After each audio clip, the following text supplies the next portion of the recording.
Votre agence CAFPI Vincennes, courtier en prêt immobilier, vous présente ce programme.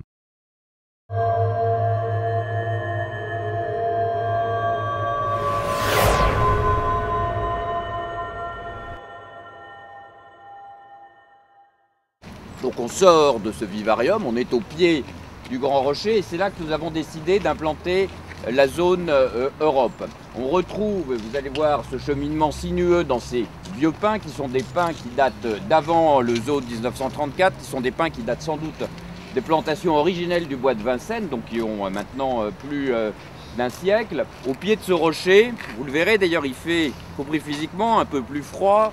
L'air est plus vif, en tout cas en particulier ce matin. On est là au pied d'un élément majeur du zoo 34 qui est conservé.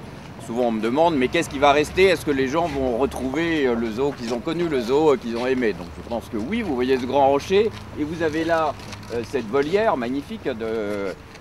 typiquement art déco. On est dernière manifestation avant la réouverture, le 12 avril.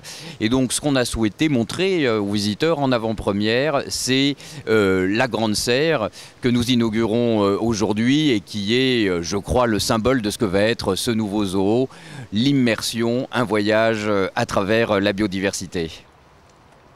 Au sein de l'équipe, donc on était 3 équipes d'architectes plus un scénographe pour réaliser l'ensemble du projet. Mon équipe a surtout travaillé sur tout ce qui est la partie technique, les coulisses du zoo, les réhabilitations, ce bâtiment qui est à l'intérieur du Grand Rocher et la réhabilitation et la reconstruction des rochers qu'on avait démolis pour les refaire à l'identique, en particulier la souricière. Et ce qu'on a surtout voulu, c'est pouvoir adapter un rocher, refaire un nouveau zoo du 21e siècle dans une philosophie complètement différente, dans lequel on avait un zoo en 1934 qui était un zoo d'exposition d'animaux.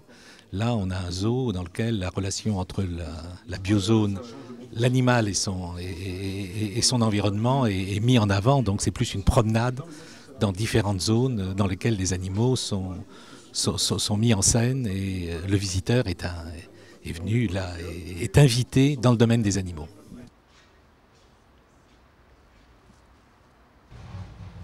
Cette serre est tout à fait exceptionnelle parce qu'elle fait 4000 m², elle est donc immense, c'est la taille d'un terrain de football. Elle reconstitue 2 biozones, Madagascar et la Guyane. On rentre, on n'est plus à Paris, on est dans la touffeur, il fait 25 degrés, la moiteur. On entend déjà le bruit de l'eau et on va de surprise en surprise en découvrant ces végétaux magnifiques et bientôt les animaux puisqu'il y aura des paresseux qui passeront au-dessus de vos têtes, des oiseaux de plein vol dans cette serre. La forêt tropicale, ça a été fait avec un ménage. Paradoxalement, c'est un zoo dans lequel l'architecture disparaît. L'architecture, on peut dire, est la prolongation du paysage, et c'est ça qui fait la caractéristique de zoo par rapport à ce qui s'est fait dans certains zoos. Donc là, on a voulu être d'une modestie complète, laisser l'animal au milieu de son domaine